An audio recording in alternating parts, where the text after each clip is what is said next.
has the floor. Yeah, it looks like we got maybe the wrong agenda up there. So I think maybe that's the policy board. So we'll maybe take a second so that we can get that squared away for the stream.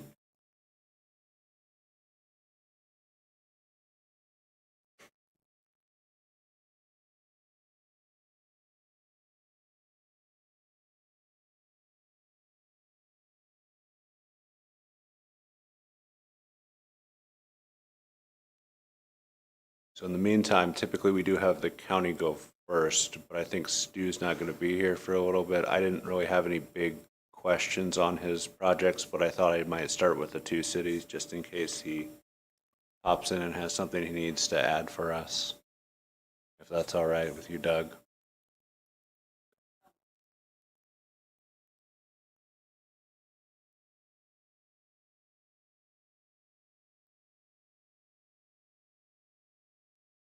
Oh, there we go. All right, thank you. Looks like we got our tech sorted out there. Okay, so then we'll go ahead and start with the City of Lafayette's projects. So the first project there is the South 9th Street from Ortman to Veterans Memorial. So the construction costs for this have been updated. There were some utility things that were happening that Jeremy noted. He also noted in an email that there is one parcel left in condemnation, so that should wrap up the right-of-way. He did mention that the letting may have to be shifted back to February depending on how that all goes. So did you have any updates you wanted to offer on that, Jeremy? Yeah, we did request that it be moved to February, and it has been. All right, thank you. We will note that in our notes for the next one. So then our next project is another South 9th Street project from Brickenwood to Ortman. So this one, just a note for everyone. So the system we use for these quarterly reports, for some reason, we're having some issues with entering the schedule into the INDOT system. So that's why a schedule doesn't show up there. There is a schedule for this project, but due to technical issues, it's not showing up. So hopefully we can get that resolved on INDOT's end between INDOT and the consultant that's working on that project, but just wanted to know if that's why it wasn't showing up. Do you have anything else on that project you wanted to add, Jeremy? No. Continuing with South 9th Street, for the sewer portion of the project, there was a small change in these costs. We didn't have anything else to note for that one other than that. Was there anything you wanted to mention about that, Jeremy? Nope. Okay.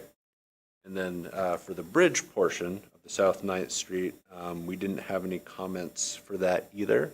Was there anything you wanted to add for that part? Nope. Okay, moving along to the intersection signal preemption portion.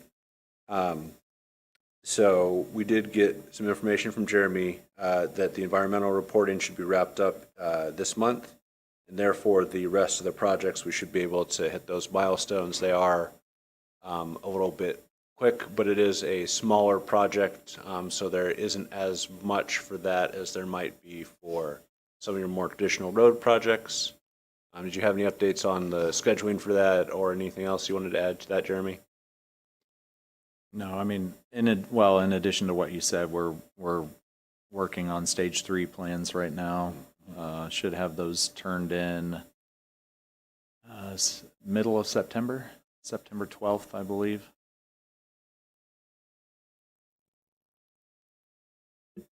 Okay, great. And then, of course, the next signal preemption part of the project is for West Lafayette. So we did just note that we are pretty close on that letting. April 2026 is kind of the last month we can let that. So we don't necessarily anticipate that being an issue right now. We just want to make sure we don't lose the federal funds. So that's why we had that note in there that mentioned that the April 2026 is kind of the hard cutoff. And again, the consultant does feel like we can't hit that, which is good. But just something to keep an eye on, just in case something does happen to go south with that. We'll have to figure out how to move around some of that money. That's actually the one that we're submitting Right. stage 3 plans Right. on. Yeah. Yeah, I know it's a little confusing because we have those listed as two separate projects, but it's really two phases of one project, basically, so. Okay. So moving on to West Lafayette. So Soldiers Home Road Phase 1.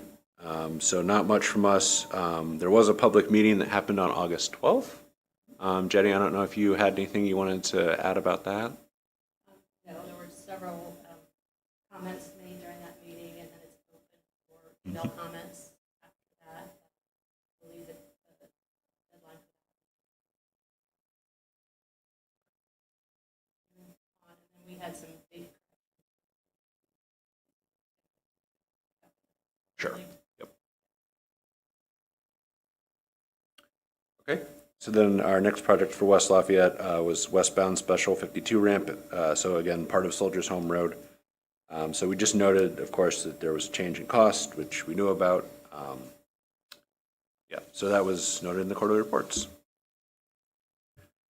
Do you have anything you wanted to add about that portion of the project, Jenny? No. Moving on to the next part of the Soldiers Home Road project, the kind of phase 2 from Hamilton to Calbear. So we did note that in the report we received, there was a small typo in the stage 3 design date. That was corrected after checking in with Jetty. So we just updated it for the packet so that it would reflect the correct date. Again, just a typo. So anything else you wanted to add about that one?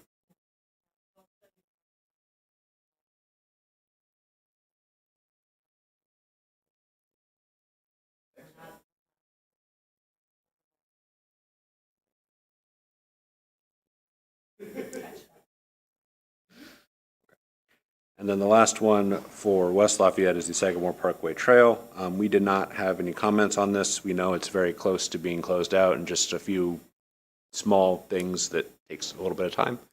Did you have anything you wanted to add on that one, Jenny? Okay. All right, great. So I guess we'll go back to the start of this, which is the county. And then if Stu joins us in progress, great. And if not, we'll sort it out, I guess. Okay, so the first project we have for Tippecanoe County is the North 9th Street Road Bridge. So we did note that the letting was moved back and costs were increased. This was planned, there was a new letting date, so we kind of knew about this. I don't think we have anything else to ask about this unless you had anything you wanted to add, Doug. So Morehouse Phase 1. So they are scheduling a final inspection with INDOT. There was a change in the costs listed in the report, so I just wanted to note that. Morehouse Phase 2. We got some good notes about some of the utility scheduling. So we are expecting some acceleration costs for this. So in future reports, some of the numbers we see there, I think, should be going up. And I believe that will be taken care of with local funds.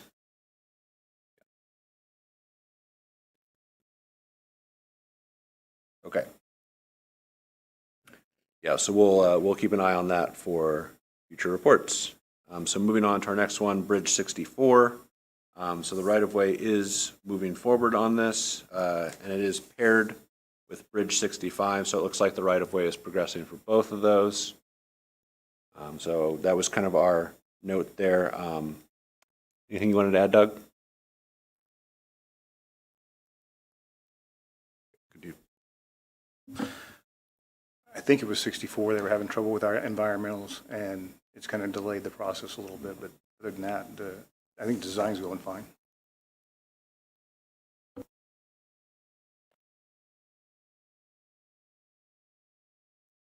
Okay. So that was 64 and 65, which go together. So if we move on to our next bridge project, Bridge 527, their construction start was delayed by some utility relocations. There was also a small cost increase in that. Anything to note on that other than? Yeah, I believe that one's going to schedule to start in February, and there is going to be some escalation. Sure. But they do plan to get done by July, and should be just a one semester closure for the schools.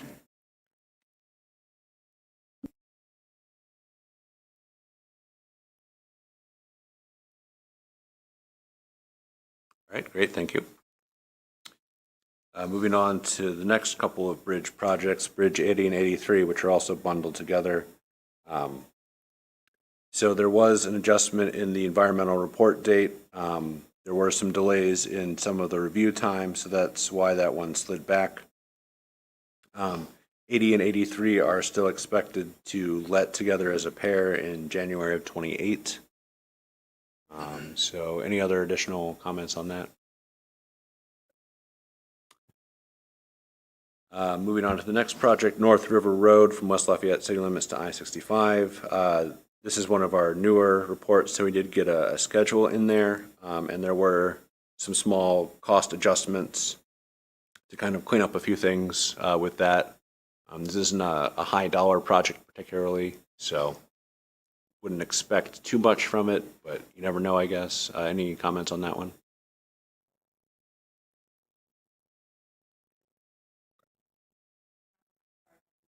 We're ready to go when we get approval. Okay, and then we have our county bridge inspections. So those are, as far as we can tell, proceeding as planned. Any comments on that one? I think they are done. It's just a matter of getting the last bit of it finished up and paperwork. It'll be done just in time to start over again, as happens with that project. Okay, well, that should be our last one for the county. So that wraps up everyone's projects. Unless I missed anything, were there any additional? Oh, Stu's here. Of course. Anything you wanted to add on any projects that we might have missed, including Stu? If you would like to add anything about any of your projects that you think is critical information that wouldn't have shown up in the reports, that's okay. Probably handled it all right. I think so. I don't know. Doug's not throwing anything at me, so that's good. Yeah, we're all good. Yeah, everything's on schedule and working wonderful. Of course. All right. Well, then that should wrap up our quarterly project tracking, so I'll hand it back off to Dr. Dunstan. All right, thank you. The next item on the agenda is access permits. Sorry, I am late also. I do have the longest drive, though, I think. Access permits. So the information was provided in advance. Since I'm not very prepared today, does anybody have any questions about any of the permit information?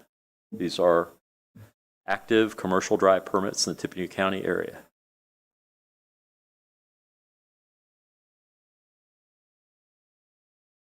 Sounds like we are on track and everything is according to schedule. Okay. All right. So then the next item on the agenda is the FY 24 through 28 and 26 through 30 tip. Doug, I believe you have the floor now. Good afternoon, everyone. We have received a request to amend the tips. This is from the district office. Substantially large one. If you notice the number of pages, all of the individual project details are shown for each project. The specific project information, and then what the request is, whether it be the phase, the year, the type of federal funds, state and local funds, or total cost. And then above each project is a summary of all of the changes for each one.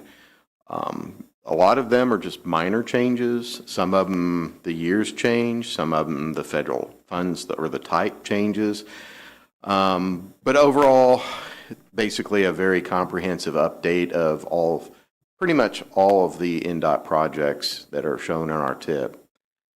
Basically, we do have 11 new ones. One of them we're at least excited to see again is that the 225 bridge truss repair reconstruction is back in the tip, or will be after this amendment, so keep our fingers crossed that hopefully that project will let in January. But one project that I'm very excited to see, if we requested year after year after year, is that if you drive on State Road 38, you'll notice that there's only a little bit of sidewalks. The biggest portion actually was built, if I remember correctly, under Jenny. We used our federal funds for that. And then a small portion was just recently built with city bus. Well, sit down, hold on to your hats. If you look through the project list, you will see sidewalk construction on State Road 38, basically from Sagamore Parkway out just past Haggerty Lane. So first time we've mentioned this here. It's exciting. I'm excited. So I finally, I think now can retire because I have sidewalk project on 52 and one on 38. So I'm happy now. But anyway, if you have any questions or comments, be more than glad to answer those. We're kind of really in a weird stage between the 24 tip and the 26 tip. At this time, NDOT has, and I should say the central office, Bill, the STIP, basically the STIP staff, has said we are not going to amend any tips. We're confident that it's going to be approved. Of course, they were anticipating last week, but I have not heard of that yet. I suspect it'll be quite longer. So basically with this, I think we're wanting to amend the 24 and 26 tips just in case, but in previous years, I remember these approvals can take considerable amount of time, and considering that there are only 2 federal highway staff members within the Indianapolis office that does this work, which normally there are either 5 or 6, this is going to take quite a bit longer. So basically, that's why we're going to be amending both tips. Normally, this request would be just for the 26 tip. So any questions or comments regarding that? Did I leave anything out, Bill? I just wanted to give you the opportunity. Doug, I'm glad that you're happy. Thank you. For those who don't know, NDOT started for fiscal year 27 sidewalk-only type funding. So we finally have a couple projects coming through that are out a little farther than that, but they've worked their way in the 5-year program. So glad to make Doug happy. Okay, let's continue to make Doug happy by voting on the amendment. I will entertain a motion, please. I'll move. Do I have a Advance the second? policy board. Do I have a second? Second. Thank you. No further questions. I will proceed with the vote. All in favor, please say aye. Aye. Aye. Stu, did you say aye? Okay. Aye. So that's unanimous. You have your approval. Great. Thank Move you very forward. much. Next item on the agenda is the APC progress report section. And looks like our first item under the MPO update is going to be the 2023 crash report. Aria?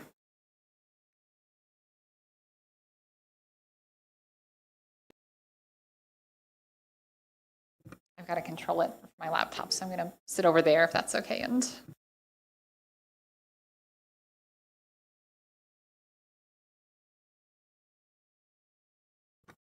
okay.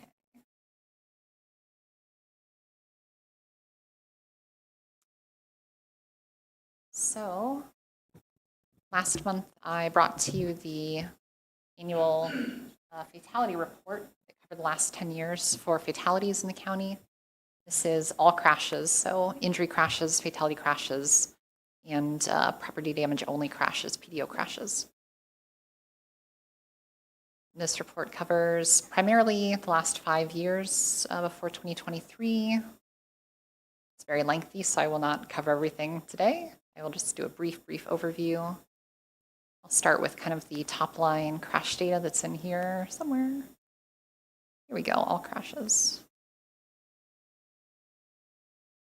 So you can see the 2023 numbers, 4,100 property damage, only crashes, 966 injury crashes, 20 fatality crashes, and 21 persons killed. Comparing to a longer term period, in the past 11 years, we haven't had that many fatality crashes that far back, so not great. You can see that the numbers are back up to kind of pre-pandemic numbers overall. So traffic volumes and patterns are presumably about the same. In terms of all sorts of specific data, I have all sorts of charts and tables and stuff in here, but for those of you that analyze crash data, this is all pretty typical in 2023 about what you expect for all types of crashes in terms of manners of crashes and locations. But we can look here at some heat maps of where crashes are happening. There are clearly more crashes where there is more traffic. That's very common. So in the urbanized area, we see lots of crashes. Got some more detailed maps of different parts of the cities. So you can see these high volume intersections also have high volumes of crashes, of course. And in West Lafayette, on Special 52, and Tippecanoe, the ones on Tippecanoe, I'll point out, those are low severity crashes. There's a lot of property damage crashes there, but not a lot of injury crashes, and I believe no fatality crashes at all. So it's great. All this general factors and manner of collision, you can review those on your own time. I will cover just some special stuff I looked at for this report, which, let's see, in the table of contents, actually I can just type the number. So this time I looked at specifically some INDOT SHSP data they wanted to look at. Let's see, I'm going to page around here. So I looked at, in particular, ages of people involved in crashes. And I broke it down pretty detailed for people around age 65 and older. And I found that for ages 70 to 75, there was a slightly higher rate of crashes than expected compared to our population of persons that age in the county. The driver license requirements don't change until starting at age 75. So just a bit before that, there is a peak in how many people have crashes. Safety equipment use, we will skip that. I also looked at this time liquor stores and schools. So crashes in proximity to those. I did not find any correlation between either of those. Liquor stores and schools are in, downtown areas, so the crash patterns are similar to other urbanized areas. And I think the last thing I wanted to point out, let's see, school, bridges, rail crossings, was one other thing, trucks. Maybe that was all I wanted to point out. Oh yes, I also have this appendix with the details about each of the fatality crashes that occurred. So if you're interested in each of those 20 fatality crashes, I just typed up a summary of the narratives here. Unfortunately, I didn't find any commonalities really between them, so it's a small number, so it's hard to analyze over short term. Any questions? Aria, you specifically mentioned schools and liquor stores. I'm curious about liquor stores versus bars. I have not looked at bars yet. Maybe this year I'll look at bars. Okay. Yeah. Aria, how many of those were pedestrian versus vehicle? Near liquor stores or overall? Of the 20 The 20. fatalities? How many were let's see. pedestrian versus vehicle? Yeah. We can go to I I have the report organized, by all crashes, then injury crashes, then fatality crashes are kind of the major sections. Let's find the table of contents here. So let's see, Chapter 3, fatality crashes. What is that, 24? 24. At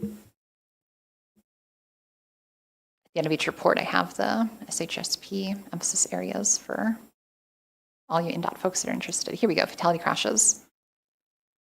Let's see. So we have the fatality count and injury count.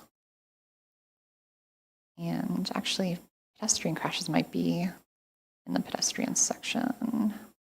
May not have broken it out separately here. We do have pedestrian action in 4 of them.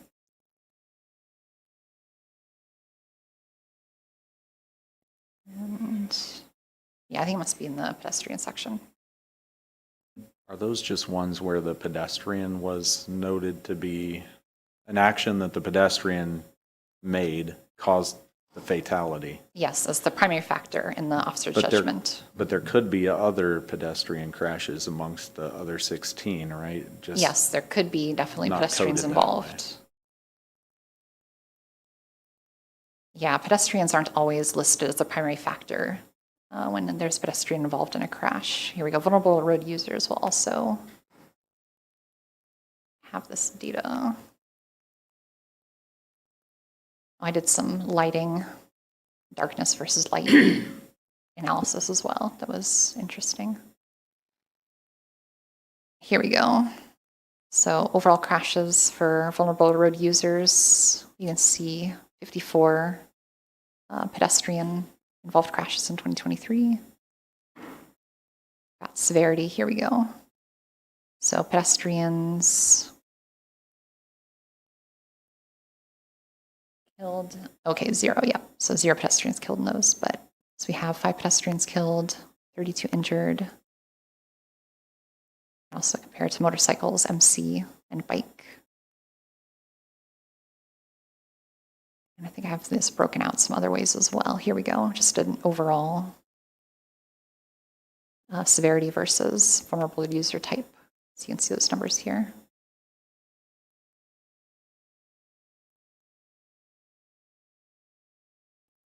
Any other questions? It's a pretty lengthy report, so I don't want to go over everything and take up all your time. Here's a map of the severe VRU crashes if you're curious where those happened. Again, some concentration in the high volume, more walkable areas.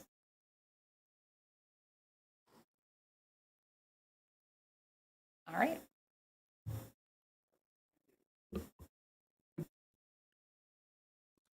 So the next item on the agenda is proposed federal functional classes. Doug, you have the floor.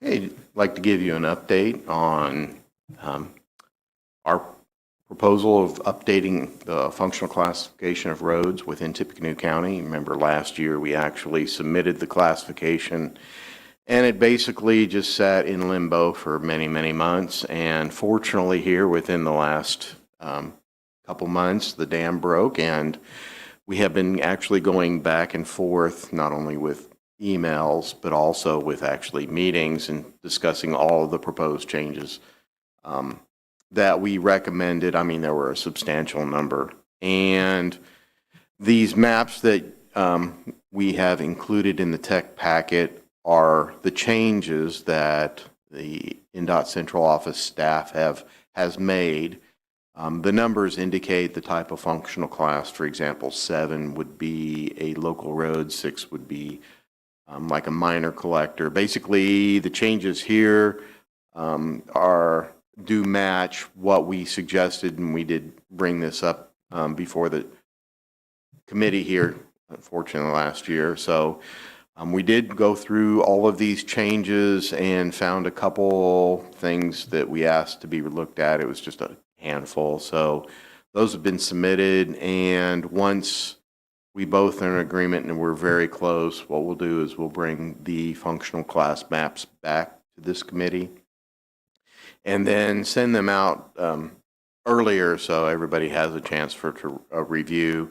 And then once we are satisfied here, the staff at NDOT, all they need is basically an application to fill out, which is fairly simple, just 2 pages, and then a letter from not only the MPO, but it needs to be signed off by the cities, the mayors, and then the county commissioner representative. So we're not quite there yet, but we are actually moving forward and getting a lot closer. But we thought we'd give everyone an update regarding that status. Are there any comments or questions?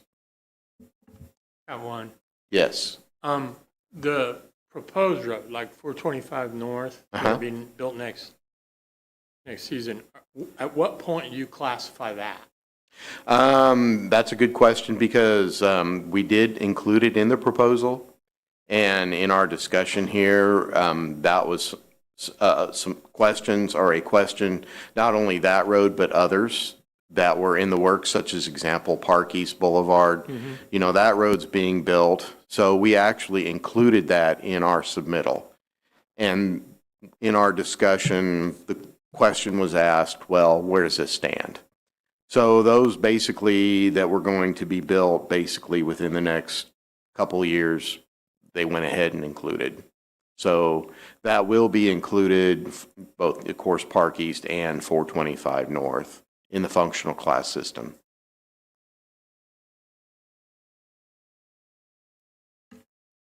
One more question, follow up Sure. on that. Following out, there's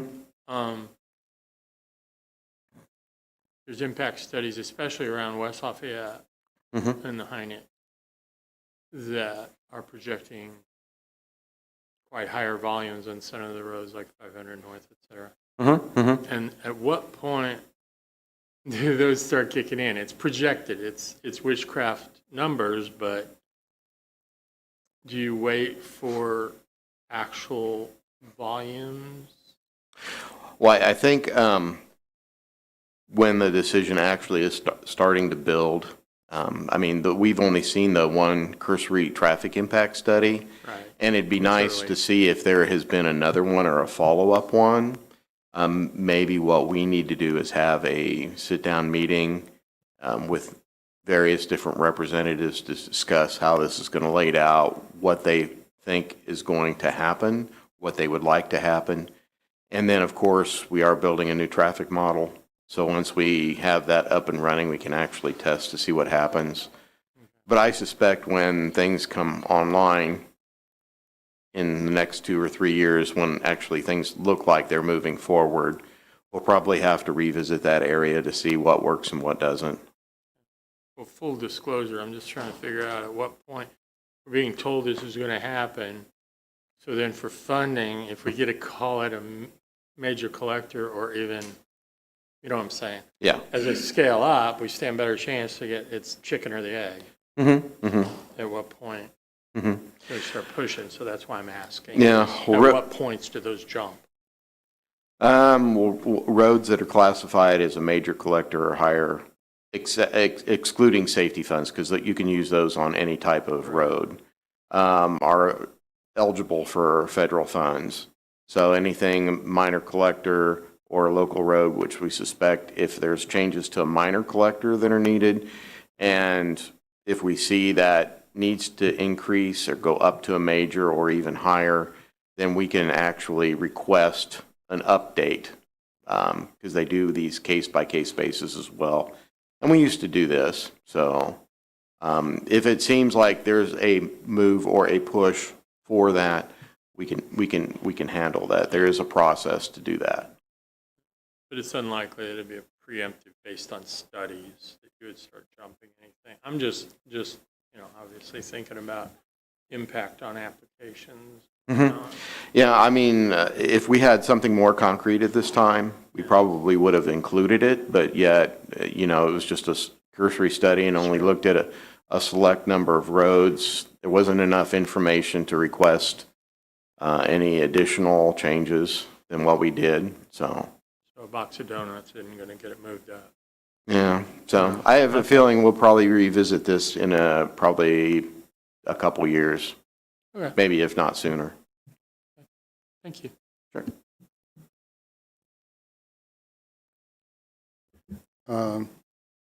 There's no further questions on that.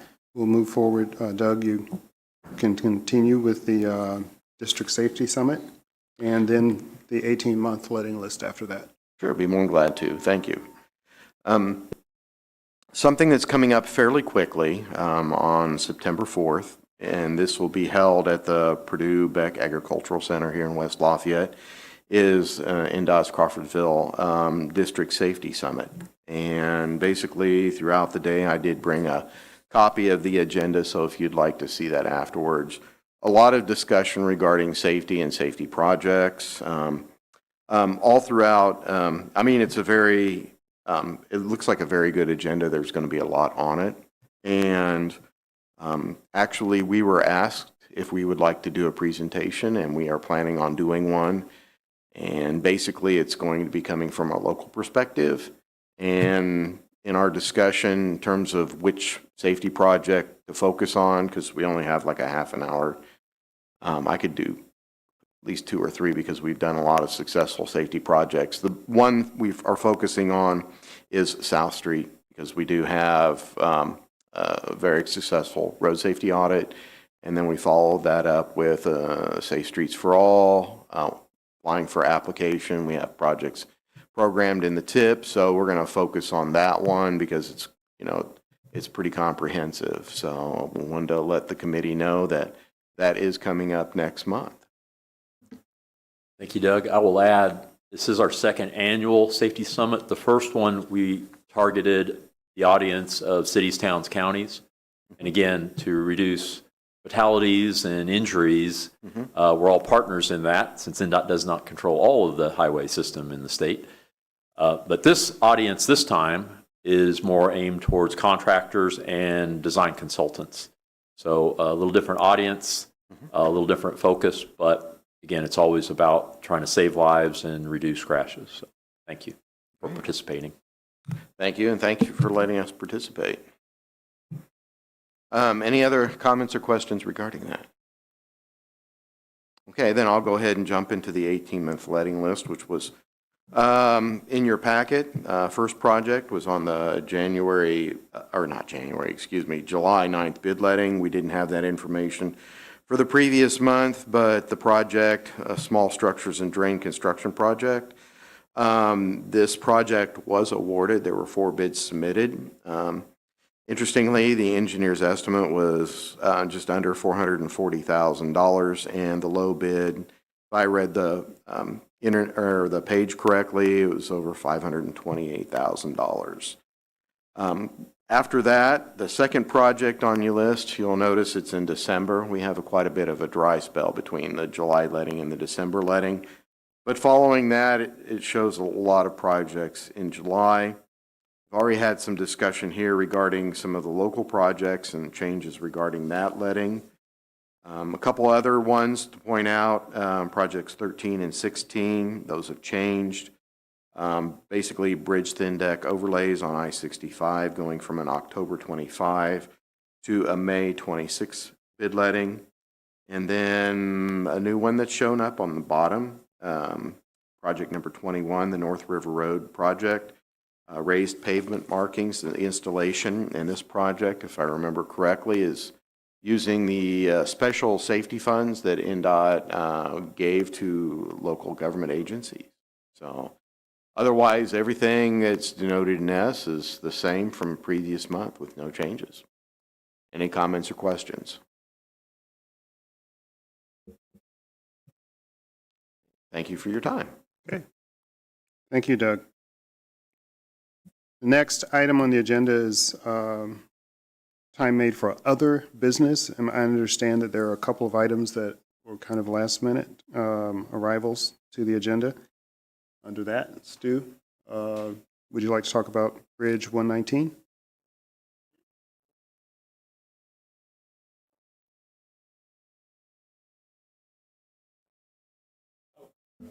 Sorry. Yes, please. Okay. We had basically, so Davis Ferry, Bridge 119 over the Wabash, North 9th Street Road. That's in January. We'll be closed for the season. It's a full deck replacement plus approaches. And so we started looking for a detour, and I thought this would be an opportunity to hit our two users. Our first go-around was to catch and release as early as possible, as close to the closure. So it'll be Duncan and Burnett. If we catch people at Duncan and bring them up onto 52, our alternatives were to go to Schuyler, around 65, off and back to Burnett's at 43. Sounds great. Problem is, there's a new truck station going, or truck stop going out. They're at 400 or 200, and there'll be ramp, assuming everything gets approved, there'll be ramp revisions. Anyway, it's going to be a mess out there, not a good place to go. And then if we go the other way into West Lafayette, Soldiers Home was considered. The ramps are horrible at this point for the additional traffic that we're talking about, which was roughly 8,000 vehicles per day. Pretty big load to throw on there. So then we pushed on into Salisbury, and that's just as bad because of all the construction going on out there, which pushed us back to what we're calling the preferred alternative, is we catch them at 9th Salem Union, bring them across up River Road to Burnett's and around. We, as a secondary portion of that, we also catch them at Duncan to send them down to the detour, because we figure there's a lot of left turners there. It's not the most efficient detour, but it feels like it has the best volume capacity and the fewest problems as we go around. It has more impact. This one only has impact on West Lafayette as far as River Road and the interchange there. We're hoping it'll be, obviously those ramps and those lights are going to get 8,000 more vehicles. And then Union, Salem is going to carry more. We're spreading the pain in this alternative. And I was just looking for any input, how, if anybody's got a better idea, or if this does seem, as it seems to us, to be the best of a lot of bad solutions.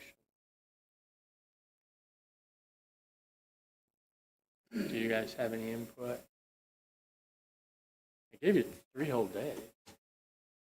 No, 2 whole days.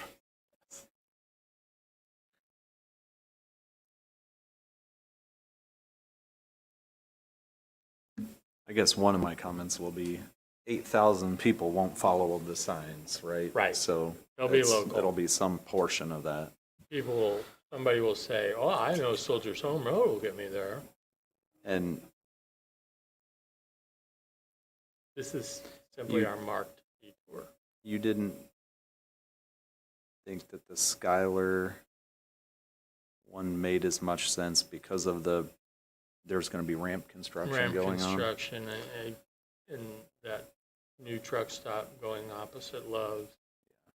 So there'll be revisions to that signal at 200 plus the southbound ramp and the northbound off. Both are being modified as part of that for capacity. And the developer obviously thinks he's going to be there next year. I'm not really believing it, but it could be horrible.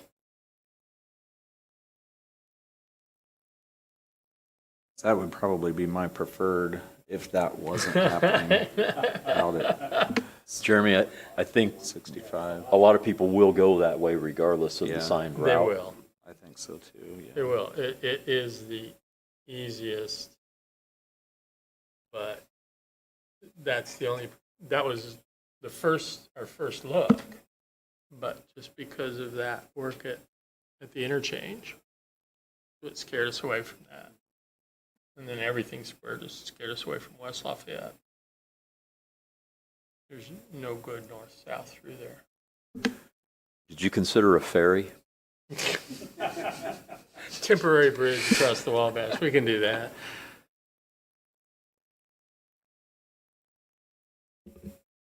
I mean, that's something as, the problem is we're letting in January, we have to have it official. By the time, if racetrack, which is that truck stop, doesn't really happen, obviously we can switch. We can switch. But we're just really afraid of that interchange problem. And we'd prefer that.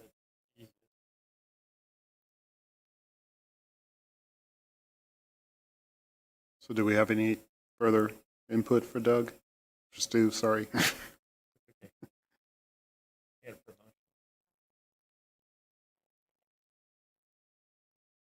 Yeah. Well, Whatever you can. yeah, people are going to go with it. We're going to affect maybe half the people. But follow the route. I guess we have two choices. We go with the through Lafayette and then adjust if racetrack doesn't happen, or we go with this and adjust if racetrack does. Either way, it would be a change order, obviously a different detour. You're going to If- go official with the road one. That was the thought. But that's why we're here to talk about it. If racetrack didn't happen, if we went that way and racetrack was delayed, Is that a ramp closure? no. Well, Shouldn't be, but I don't think we're far enough along. didn't really know. A&E is working on it. It might be just sitting here talking about the two alternates. Those are the safest as far as what could go wrong, and then the best if racetrack doesn't happen timely. If we went with the safest and then suddenly racetrack didn't come in until 27, could we, because we'd be using I-65 as a route, as a detour route, that'd be a big deal to switch short. No, you guys want to use 65 as part of the route. That We would be a won't have quick problem thing. with I that. mean, if we hit letting and found out in February, March, the racetrack isn't really going to go, it wouldn't be a big thing to change it that way either way. Yeah. I guess it's a flip of the coin, which we show and which we go. We know we'd rather go. I'd show the most expensive. And There then you when you go. change order, it's a That reduction. makes sense. I like that. I like that. So that would be the That'd be the River Road. There's River more signs. Road. That's going to be a lot more signs. Yep. We start with that, and then we just underpay. We don't have to change order up. Right. I like that. If that's works for you guys. That's the way it'll publish with the one you guys don't like. Okay. Thanks. There's no official, this was just Okay, an opportunity. great. I guess that's why we bring the group together. Yeah. They don't read my emails. We have another business item from Brian, sustainability study. Yeah, just wanted to update the group. City Bus is given to the board next week, proposal for a sustainability study to allocate $1.5 million and 80% covered by federal to do a 5 to 10 year sustainability study. We have successfully kicked off our redesigned route network last Monday. It's went really well. Unfortunately, already see some service hour cuts that will have to be made next summer due to the funding constraints. So just wanted to let body know this would require some work with APC to amend the Unified Planning Work Program. So no action, just by means of heads up. Unfortunately, we have much more demand than funding for transit services, and we'll have to scale things back by 22 to 28%. What we're looking at, pretty significant, unfortunately. At some point, Doug will have something official that we'll have to do for the policy board and whatnot, but that's what I think. So the target for the completion of that study is? The goal would be to start, I believe, in January, and then not sure how long it'll take, but hopefully not too long. Okay.